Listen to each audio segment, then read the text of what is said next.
Bueno chicos, bienvenidos a esta tercer clase del núcleo cardiovascular.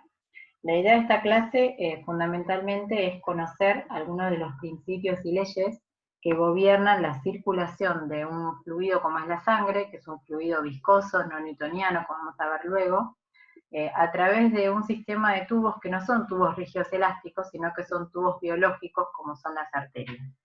Y la interpretación desde la biomecánica de la circulación sanguínea es importante porque nos permite comprender algunos de los fenómenos que estudiamos desde la clínica. Entonces vamos a ver cómo la necesidad de un sistema circulatorio es consecuencia de la evolución, tanto en tamaño como en complejidad creciente de los organismos multicelulares.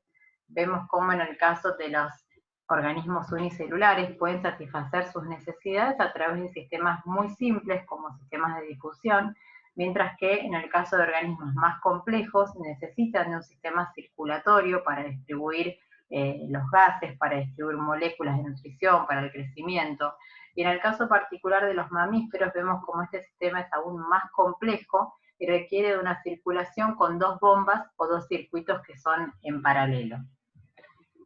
Entonces, si tuviéramos que simplificar el sistema circulatorio de los seres humanos, podemos decir que tenemos tres elementos fundamentales, que son tres elementos básicos, que es la bomba dada por el corazón, que hace circular un líquido, que es la sangre, que como recordarán consta de una fase líquida, que corresponde al plasma, y una fase forme, que corresponde a las células, con sus tres estirpes celulares, glóbulos rojos, glóbulos blancos y plaquetas, que circulan a través de una serie de contenedores que son los vasos sanguíneos, que pueden ser arterias, venas o capilares. Entonces, como dijimos, el corazón consta en realidad de dos bombas que son en paralelo. Tenemos por un lado las cavidades izquierdas, o corazón izquierdo, que es también llamada bomba principal o circulación de alta presión o circulación mayor, y una circulación menor o pulmonar o corazón derecho. Vemos cómo en el caso de la circulación sistémica, esto se inicia en el ventrículo izquierdo y a través de la arteria aorta distribuye la sangre a todo el organismo para terminar en la aurícula derecha a través de las venas cavas y seno venoso coronario, mientras que la circulación menor o circulación pulmonar se inicia en el ventrículo derecho y a través de la arteria pulmonar llega a los pulmones para terminar en la aurícula izquierda a través de las venas pulmonares. En el caso de ambas bombas funcionan en serie y requieren de que sus gastos cardíacos se igualen. El gasto cardíaco de cada bomba es de aproximadamente unos 5 litros por minuto y esta cantidad puede multiplicarse en caso, por ejemplo, de aumento de los requerimientos, como el caso del ejercicio. Entonces dijimos que los encargados de distribuir la sangre son los vasos sanguíneos. Tenemos por un lado las arterias, que son vasos de paredes más gruesas, y esto es porque tienen que resistir altas presiones. El grosor de la pared de las arterias va a ir disminuyendo a medida que disminuye el tamaño de la luz, pero la relación pared-luz va en aumento. Por otro lado tenemos las venas, que tienen mayor diámetro, pero paredes más delgadas. Y en ambos casos los constituyentes básicos de los vasos sanguíneos son el endotelio, el músculo liso y el tejido conectivo. Y vamos a ver que estos elementos constitutivos se distribuyen en capas concéntricas denominadas túnicas, que son la túnica íntima, la túnica media y la túnica adventicia. Entre la túnica íntima y la túnica media vamos a encontrar la lámina elástica interna y entre la túnica media y la túnica adventicia encontramos la lámina elástica externa. Las arterias se van a clasificar desde el punto de vista histológico y según su función en arterias elásticas o de conducción, arterias musculares de distribución o arteriolas que finalizan a nivel de los capilares. En el caso de las arterias elásticas, histológicamente son arterias que van a estar adaptadas para manejar altas presiones mediante fibras elásticas que se expanden al recibir el flujo y lo mantienen. Es decir, que son arterias de conducción. Si pensamos en cada sístole, prácticamente 50% del volumen eyectado por el corazón se almacena en estos grandes vasos, arteria aorta, arteria pulmonar, y estos durante la diástole, la energía que está almacenada elásticamente en la pared vascular hace que la sangre siga fluyendo e incluso la presión se mantenga más alta a la que está en el ventrículo, lo que permite o contribuye al cierre de la válvula aórtica. En el caso de las arterias musculares, son arterias de distribución y los elementos fundamentales, como su nombre lo indica, son las células musculares. Y luego tenemos las arteriolas, que lo que hacen es regular la distribución de la sangre hacia el lecho capilar. Son vasos de resistencia, como veremos más adelante.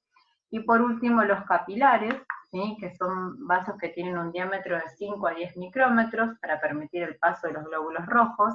Y la principal función que tienen estos vasos es el intercambio gaseoso.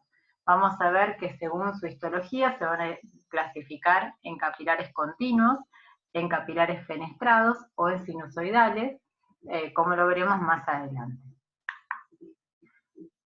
Luego tenemos el contenido del sistema circulatorio, que es la sangre, ¿sí?, que ya recordaremos habíamos definido como un tejido conjuntivo líquido que circula a través del sistema cardiovascular, y que su composición es determinante de estas características dinámicas que permiten el cumplimiento de las múltiples funciones que tiene la sangre. Agregamos ahora una característica física de la sangre que, como ya dijimos, es un fluido viscoso, es un fluido no newtoniano. ¿Cuáles son las funciones que tiene este tejido? Cumple una función respiratoria a través del transporte de oxígeno por la hemoglobina, cumple una función nutritiva con el aporte de nutrientes hacia las distintas células, función excretora, eliminación, por ejemplo, del dióxido de carbono, una función inmunitaria a través de los glóbulos blancos y la producción de anticuerpos, función de correlación hormonal, ya que es el transporte, digamos, para hormonas desde el órgano diana hacia el órgano productor de la hormona, tiene función de regulación térmica, función amortiguadora del pH, como vimos a través de la función de bicarbonato, y por último, función homeostática. Entonces, si recuerdan, cuando hablamos de sangre, dijimos que en un ultrafiltrado de sangre teníamos 55% que correspondía al plasma, que era el componente líquido de la sangre, y el de la columna restante, 45% de la sangre, el 99% estaba representado por los eritrocitos, mientras que el 1% restante corresponde a leucocitos y plaquetas. Ahora bien, para mantener la homeostasis, el organismo necesita de un correcto flujo sanguíneo a cada uno de los tejidos y de un correcto funcionamiento de los mecanismos de respuesta y adaptación ante diferentes situaciones. En un individuo tipo vemos como del 60% de su peso corporal corresponde a agua, y de esa agua va a estar distribuida 40% en el líquido intracelular y el 20% restante en el líquido extracelular, el cual a su vez se va a subdistribuir en dos compartimentos, 5% que corresponde al plasma y 15% al líquido intersticial. Es decir, que el volumen total de sangre de un adulto promedio de unos 70 kilos, que es de alrededor de unos 6 litros, equivale a prácticamente 7 u 8% de su peso corporal total. Con este formato lo van a encontrar en la guía, la distribución del agua corporal total. Vemos 2/3 partes en el líquido intracelular, el tercio restante en el líquido extracelular, el cual a su vez se subdistribuye en 3/4 partes en intersticio y 1/4 parte en el líquido intravascular. Fíjense que ese pequeño porcentaje del total del agua corporal es la que va a ser en realidad responsable de la perfusión tisular. Este gráfico recuérdenlo porque suele ser pregunta de examen, así que es importante que tengan en cuenta cómo está distribuida el agua corporal total en sus distintos compartimentos. Entonces, ¿cuáles van a ser las leyes que rigen el desplazamiento de los líquidos? Sabemos que los fluidos, que comprenden líquidos y gases, a diferencia de los sólidos, carecen de forma y de volumen constante. ¿Sí? Cuando una fuerza actúa sobre un cuerpo que es sólido, lo que va a generar es una deformación, mientras que cuando lo hace sobre un fluido, sobre un líquido, particularmente lo que va a generar es flujo. Y los flujos se van a mover siguiendo gradientes de presión y el rozamiento tiende a detenerlo. Ahora, la cantidad de fluido que pasa por una determinada sección de un tubo por cada unidad de tiempo se conoce como caudal, y en el caso de los vasos sanguíneos hablamos de flujo sanguíneo. Entonces, las leyes que rigen el desplazamiento de los líquidos son la ley de superficie de sección, la ley de continuidad, ley de velocidad y ley de presión. En el caso de la ley de superficie de sección, establece que a medida que los vasos se dividen, se originan vasos de menor superficie de sección, pero que la suma de la superficie de sección resultantes va a ser mayor.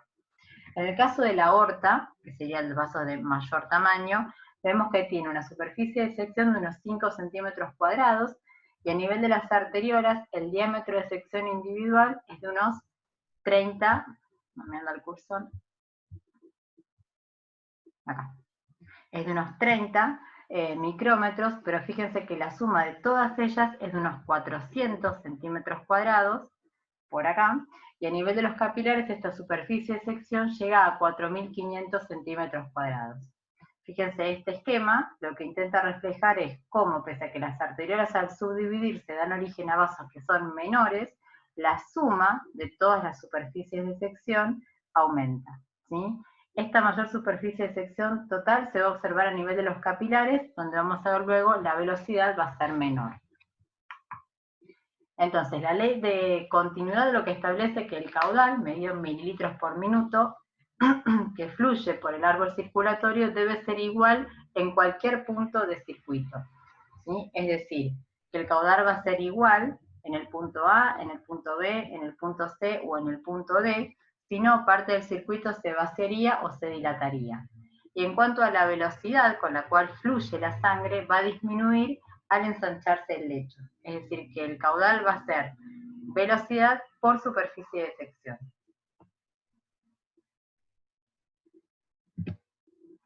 Entonces, fíjense, la ley de presión establece que la presión en la aorta es de unos 100 milímetros de mercurio y se produce una brusca caída de la presión en el árbol circulatorio a nivel de las arteriolas, que es el sitio donde va a residir la mayor resistencia vascular. Por otro lado, fíjense cómo establecíamos que la velocidad disminuye en el área donde la sección es mayor, que corresponde a los capilares, donde la velocidad llega a ser de 0,5 milímetros por segundo. Entonces, la interpretación desde la biomecánica de la circulación es importante, como dijimos, para la comprensión de fenómenos clínicos, y es importante destacar, por un lado, que la sangre es un fluido no newtoniano, es decir, es viscoso, y por este motivo, al considerar las leyes de la circulación de los fluidos, es importante tener en cuenta la viscosidad de la sangre, la densidad de la sangre y la temperatura a la cual circula. Por otro lado, la ley de Poiseuille lo que intenta es explicar la circulación de los fluidos en función de las características del vaso. Al principio de Bernoulli relaciona la presión hidrostática con la hidrodinámica, y por último el número de Reynolds, que va a señalar la velocidad crítica a la cual se produce la transición desde un flujo laminar hacia un flujo turbulento. Dicho esto, vamos a ver entonces cómo esto repercute para la explicación tanto de la fisiología como de la patología cardiovascular. Entonces, la primera ley que vamos a desarrollar es la ley de Hagen-Poiseuille, ¿sí? Donde vamos a ver que un fluido se mueve siguiendo un gradiente de presión, una diferencia de presión entre el punto 1 y el punto 2. ¿Sí? Y el rozamiento lo que tiende es a detenerlo, es decir, que los vasos pueden representarse como un tubo por el cual fluye sangre desde un sector de mayor hacia otro de menor presión, y recuerden que en el caso de la actividad cardíaca, esta actividad generadora de presión es cíclica, por eso hablamos de ciclo cardíaco. Entonces, lo que estableció Poiseuille es que el flujo va a depender de la diferencia de presión entre los extremos del tubo, de las dimensiones del tubo y de la viscosidad de la sangre. Entonces, fíjense que tenemos que el flujo o caudal va a ser directamente proporcional a la diferencia de presión por el radio a la cuarta potencia, es decir, el radio del vaso pero elevado a la cuarta potencia, por lo tanto es una cifra crítica en la determinación del flujo sanguíneo, y va a ser inversamente proporcional a la viscosidad y a la longitud del vaso. Y vemos que pi y 8 son dos constantes de proporcionalidad. Ahora bien, ¿cómo trasladamos esta ecuación física al ciclo cardíaco? En el caso del flujo sanguíneo decimos que la cantidad de fluido que pasa por un tubo, como dijimos, se llama caudal, pero cuando lo trasladamos a los vasos sanguíneos hablamos de flujo sanguíneo, y este flujo sanguíneo por unidad de tiempo en fisiología cardiovascular es lo que se conoce como volumen minuto, o gasto cardíaco, son sinónimos. Y cuando ese volumen minuto o gasto cardíaco se lo indexa por superficie corporal, hablamos de índice cardíaco.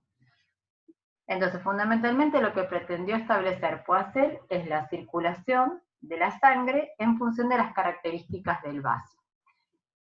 Y vamos a ver cómo, según esta fórmula, el flujo, como dijimos antes, es directamente proporcional a la diferencia de presiones, el flujo es inversamente proporcional a la longitud del vaso, directamente proporcional a la cuarta potencia del radio e inversamente proporcional a la viscosidad de la sangre. Esto es importante porque hay diversas patologías que van a modificar estos parámetros y por lo tanto van a afectar el flujo, lo cual es fundamental para la interpretación desde la fisiopatología cardiovascular. En el caso, por ejemplo, de un paciente hipertenso, lo que va a estar alterado es el gradiente de presión y eso va a generar una alteración del flujo. En el caso de un remodelado vascular puede verse afectado el radio del vaso, o un ejemplo más evidente en el caso de que haya una alteración en la viscosidad de la sangre, por ejemplo, un paciente que tiene un aumento de la masa roja circulante, es decir, una poliglobulia, ese aumento del número de eritrocitos va a hacer que la viscosidad aumente en proporción mayor que la exponencial. Pero en otros tipos de patologías, como por ejemplo en caso de un mieloma múltiple, donde van a estar aumentadas las proteínas plasmáticas, también va a haber un incremento de la viscosidad y eso indirectamente va a estar condicionando el flujo sanguíneo. Ahora bien, cuando hablamos de viscosidad, tenemos que definir la viscosidad como una propiedad física que es característica de todos los fluidos, que surge de las colisiones entre las partículas del fluido que se mueven a diferentes velocidades, provocando una resistencia al movimiento. En el año 1918, Pigman y Jackson calcularon la viscosidad del agua y le dieron un valor de 1, de un centipoise, cuando el agua estaba a 20 grados de temperatura. Y en el caso de la sangre, la viscosidad es de 4 centipoise con un hematocrito de 45% y a 37 grados centígrados. Ahora Newton definió la viscosidad como la tensión de deslizamiento necesaria para producir un índice de deslizamiento. Entonces vamos a ver cómo la tensión de deslizamiento, como lo hemos reflejado acá, se expresa como la fuerza por unidad de área, mientras que el índice de deslizamiento es la diferencia de velocidad entre los planos en movimiento en relación con la separación entre los dos planos. Aplicada esta definición de Newton a la viscosidad de un vaso sanguíneo cilíndrico, podemos decir que las láminas de sangre que están rozando no son planas, sino que son cilindros concéntricos. O sea que si aplicamos una carga de presión a la pared del vaso, cada lámina se va a mover en paralelo al eje del largo del tubo. Y gracias a las fuerzas de cohesión entre la superficie interna de la pared del vaso y la sangre, podemos asumir que cada capa de sangre cerca de la pared del tubo no se va a mover, pero que la capa cilíndrica concéntrica siguiente, que sería en este caso la capa 1, se va a mover en relación a la capa externa que está estacionaria, pero más lentamente que en el siguiente cilindro concéntrico, que sería la capa 2, y así sucesivamente. Y de este modo las velocidades van a ir aumentando desde la pared hacia el centro del cilindro, y el perfil de velocidad resultante va a ser el de una parábola con una velocidad que va a ser máxima en el eje central, ¿sí? Cuanto mayor va a ser la viscosidad, más afilada va a ser la punta del perfil de esta velocidad en forma de bala. Ahora bien, cuando hablamos de flujo laminar, vemos cómo, como dijimos antes, en la parte más externa del vaso casi la sangre no se mueve, está prácticamente adherida a la pared del vaso, la velocidad va a ser de 0, la velocidad va a ser máxima en el centro, ¿sí? Se mueve más rápidamente, y en el flujo laminar los elementos del líquido permanecen en una lámina o corriente natural según avanza en sentido longitudinal a lo largo del vaso. Es decir, que la sangre fluye suavemente, de manera silenciosa, en capas concéntricas, de velocidad creciente desde la periferia hacia el centro. Ahora, ¿qué pasa cuando existe un flujo turbulento? La existencia de un flujo laminar está condicionada por los valores que van adquiriendo las variables que la determinan, y las mismas se incluyen en una fórmula que se utiliza para el cálculo del número de Reynolds.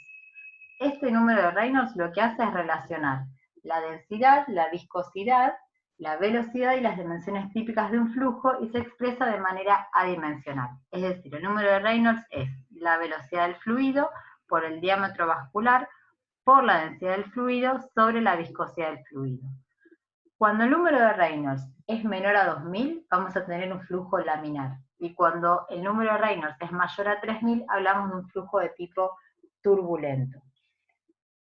Entonces, como dijimos, el número de Reynolds es importante recordar que es adimensional. Se cree que entre los 2000 y 3000 del número de Reynolds el flujo puede ser tanto turbulento como laminar, pero lo importante de esto, de la distinción entre un flujo laminar y un flujo turbulento, es que desde el punto de vista clínico los flujos turbulentos producen soplos y también incluso pueden generar vibraciones mecánicas que se pueden palpar, y es lo que se conoce como un frémito.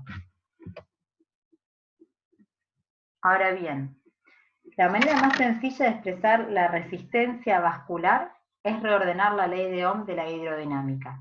Por lo tanto, si el flujo a través de un tubo cumple los requisitos de la ley de Poiseuille, podemos expresar a la resistencia viscosa en términos de las dimensiones del vaso y las propiedades viscosas del líquido circulante. Es decir, que si reordenamos la fórmula donde resistencia es diferencia de presión sobre flujo, reordenando la fórmula podemos ver que al aplicar la ley de Poiseuille, la resistencia al flujo solo dependerá de las dimensiones, es decir, longitud y radio, y la viscosidad del líquido.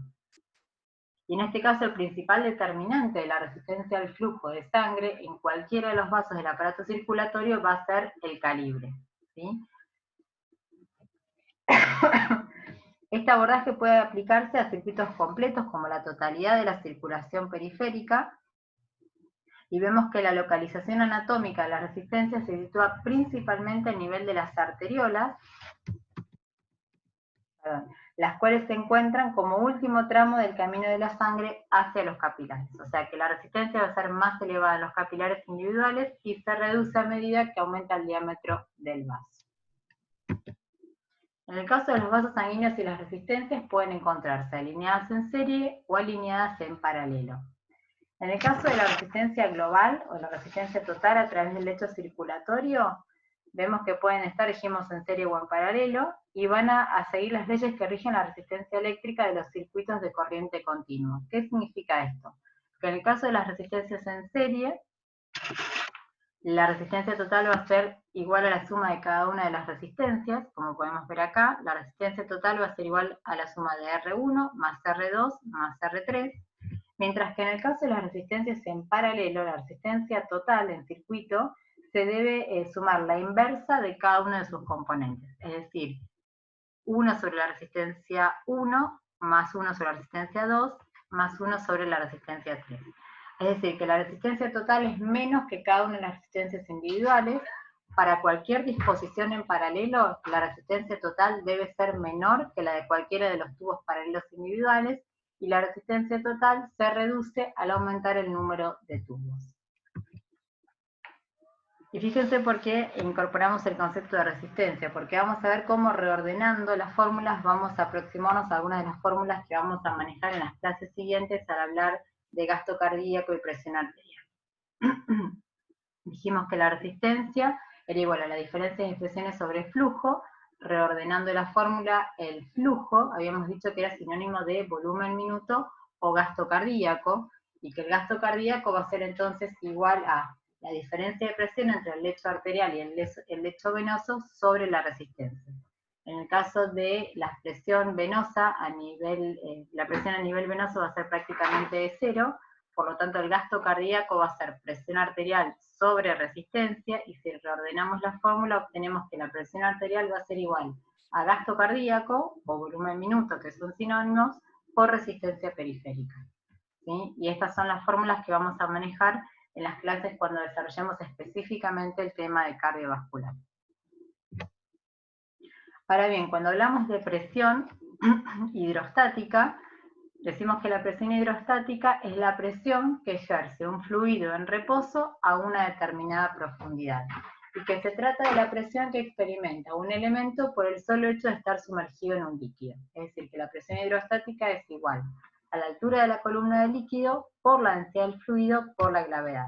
Ahora, si este fluido no está en reposo, sino que se encuentra en movimiento, ya no ejercerá presión hidrostática, sino que hablamos de presión hidrodinámica, que se define como la suma de la presión hidrostática y de la energía cinética. Cuando vimos la parte de sangre, hablamos sobre algunos de los fenómenos o las fuerzas de Starling que regulan las fuerzas que permiten la distribución de los líquidos entre los compartimentos extracelulares. ¿Sí? Entonces, estas presiones, estas fuerzas que regulan la distribución de los líquidos son la presión hidrostática en los capilares y la presión oncótica en el líquido intersticial, que lo que van a hacer es favorecer el movimiento del líquido del espacio vascular al espacio extravascular, ¿sí? Es lo que se ve acá con la flechita azul, mientras que la presión oncótica, a la que contribuyen las proteínas plasmáticas y la presión hidrostática en el líquido intersticial van a favorecer el desplazamiento del líquido al compartimento vascular, es decir, hacia adentro con la flecha verde.